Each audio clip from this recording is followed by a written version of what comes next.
Okay, now watch this as the chopper gets in scene, and now we're seeing him flip around again. Another Yui that we're seeing. He's really trying to avoid the moment you know is coming. This chase is going to end at some point, and this driver's just willing to do what it takes to keep this ongoing. Do you see that there was another police officer there waiting in the turnaround area? Now he's getting back on it looks like this is the opposite direction, and what we see him doing on the sidewalk now, going around this traffic, very dangerous, and around a tree. And again, now coming off of the sidewalk, going onto one of these side streets again.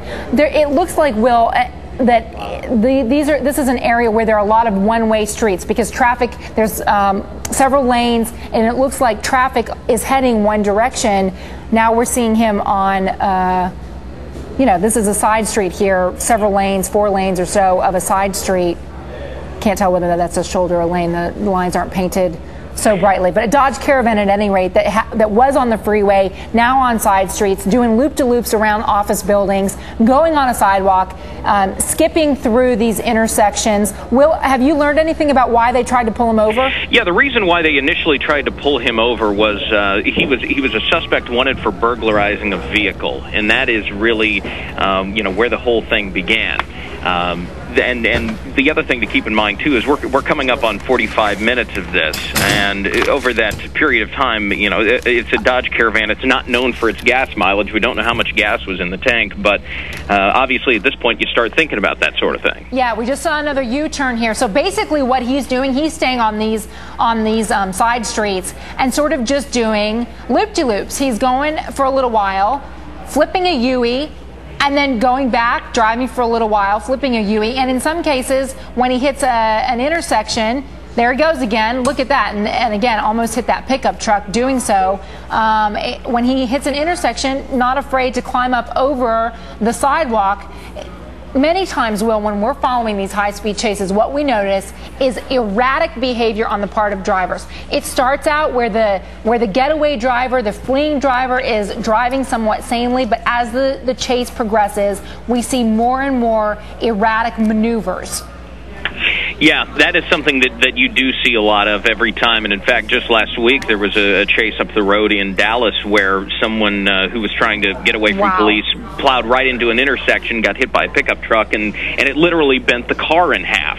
And so, that's one of those things that obviously somebody isn't thinking about. Watch as he tries to get around these cars. This is the moment when he starts driving, or she starts driving erratically. Tamron Hall joins me now, lived in Texas for a long time. Look, you're looking at this guy, and we were just saying, when they continue with this high-speed chase, they make crazy moves. It's insanity. It's insane behavior. You're running from the police. You will get caught eventually, and it looks like he's going. The officer has his gun drawn. He's close to being blocked in. You don't see that every day. An officer on foot running up to an irrational person, as you mentioned, Contessa, with his gun out and drawn there. But how do you rationalize this kind of behavior, putting lives in danger? As the reporter just mentioned, we saw this, Contessa, about this time last week in Dallas. The guy ended up in critical condition after running from police for an hour. And this makes no sense. All he's doing is driving a little bit, flipping a U-turn, coming around, flipping another U-turn. His thought process at this point is not logical. In fact, let's face it, it's not rational to run from police. You're running from police. You're running from the police. Look at that. They tried the spike strip right there. It didn't work. And this again is KPRC. We're following this breaking news. Another high-speed chase out of Texas. It was around this time last week we saw one end with the driver who was trying to run away from authorities in critical condition. And now, as Contessa has been following, this guy has been making U-turns around the median. It's almost, if it weren't so dangerous, Keystone Cop-ish, as he is going around and around this median. But again, these are lives, innocent people who are on the roads. These are officers who are putting their lives in danger. One on foot just a short time ago trying to run up to the side of this white Dodge Caravan. to apprehend this individual. Contestant, you were talking with the reporter. Look at the intersection right here. I mean, he's going through these intersections without even really looking. We've seen several close calls, one at the toll booth, once when he was trying to squeeze through two vehicles that were somewhat blocking his path. The reporter who was on the scene you were talking to a second ago, contestant, he said he was a robbery suspect. What was the deal? Will Sterrett, who's with KTRH Radio right now. Will, explain why police were pulling him over in the first place. Sure. It's believed the suspect is wanted for burglarizing a vehicle, and that is what led to the chase, just under an hour ago kicking off, and obviously covered a great deal of territory since then. But yes, being wanted for burglarizing a vehicle is really what starts the whole thing. And you point out, Will, earlier I heard you say, that, again, this is Tamron Hall joining Contessa, that how much gas mileage is this guy getting? He's in a Dodge Caravan.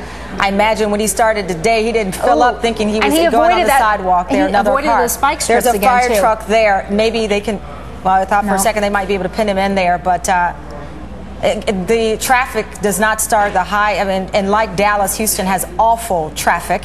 He seems to be obviously avoiding the freeways and highways, and and the officers are going to try to get him. Again, our producer's telling me we've got this where there's a delay to prevent you from look at this police officer on foot. Now, in the middle of the rain, they are so desperate to get this guy off the street. Well, that's the only way you can put the strips down. I mean, you can't. You have to put them down, and put their lives in danger. On the line. It's pathetic when people feel that it's necessary to run from officers, putting those officers' lives in danger. And it was chilling a short time ago. If you're just joining us, we saw one officer on foot running up to this vehicle with his gun drawn, obviously not wanting to open fire on the individual, but not wanting to put his own life in danger either.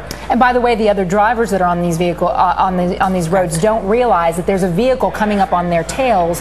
They don't realize that their lives are at risk at the very moment because somebody is acting so erratically, running from police, making crazy maneuvers in the middle of intersections and through toll booths, and just not pulling over. Now it looks like we're in an industrial area of Houston. Will, this has been a high-speed chase that has taken us outside the city limits. How far did it go? It went pretty far down. It left Harris County. Houston sits in Harris County, and he went into Fort Bend County, which is to the southwest of here. And that's where a good number of suburbs are, and even some of the farther out suburbs. From what I understand, he made it down, as far as, from what I understand, very close to Richmond. Which is far distance. I mean, people don't, obviously you know how big our great state of Texas is, Will, but you can go on a pretty long time. We just saw the officers get a bit more aggressive. They tried to bump this guy from the side. They're fed up with this. They want this to end, and they want it to end without any loss of life. Will, hang on for a second. I want to bring in my colleague for our 2-hour show, David Schuster, who, of course, is in Washington, D.C. live. David, obviously, this is not how we plan to start off our Monday. We got a lot of political coverage, but yet again, we're taking over from Contessa with one of her high-speed chases that we're following. We wanted a good Texas story for you, Tamron, to celebrate your return from your home state here on this Monday. Oh, look at that. Another strip. They're trying these strips, and he just manages to maneuver around them each time because they're trying to guess. They're trying to guess where he's going to go. Yeah, and they don't want to get in the line of fire. But David, it's interesting. I was in Texas this weekend. It's 105 degrees. A little too hot for all of this nonsense, so hopefully he'll get caught. Look at this. But police officer, spike strip and gun. These officers are really... this is a van that they are trying to jump in front of. That was not such a great effort with the spike strip. It just didn't seem that effective. I want to ask Will, though. Will, I mean, based on the scanner traffic, do you know what neighborhood this is that he's roaming around in now? I mean, I think I've counted 9 U-turns in the last 5 minutes. Do we know where he is? Sure. At this point, I can check for you real quick. But off the top of my head, if you gave me 10 seconds, I'd have it for you. Wait, you can have 10 seconds. Okay, it's fine. Give me 10 seconds. I'll be right back. Well, and again, to update our audience, what you're looking at here is some breaking news that started about an hour ago, 1 o'clock local time in Houston, Texas, where police have started to chase a man suspected of vehicle burglary or burglary suspect, and he's led them on this chase for more than an hour, 45 minutes plus, in this white Dodge. I say he, we don't know that it is a he. I shouldn't say that. That could come off wrong. But the driver usually is a he. Usually. But we'll be wrong this time. We'll be wrong this time. But they pursued this guy, throwing out strips, trying to blow out his tires. One officer running up to the vehicle with the gun drawn. That did not keep this person from continuing to run and flee. Contessa's noted he's gone U-turn after U-turn. We're not even sure how far he's gotten. He's made so many U-turns through this community. And David Schuster is with us live in Washington, D.C. following this.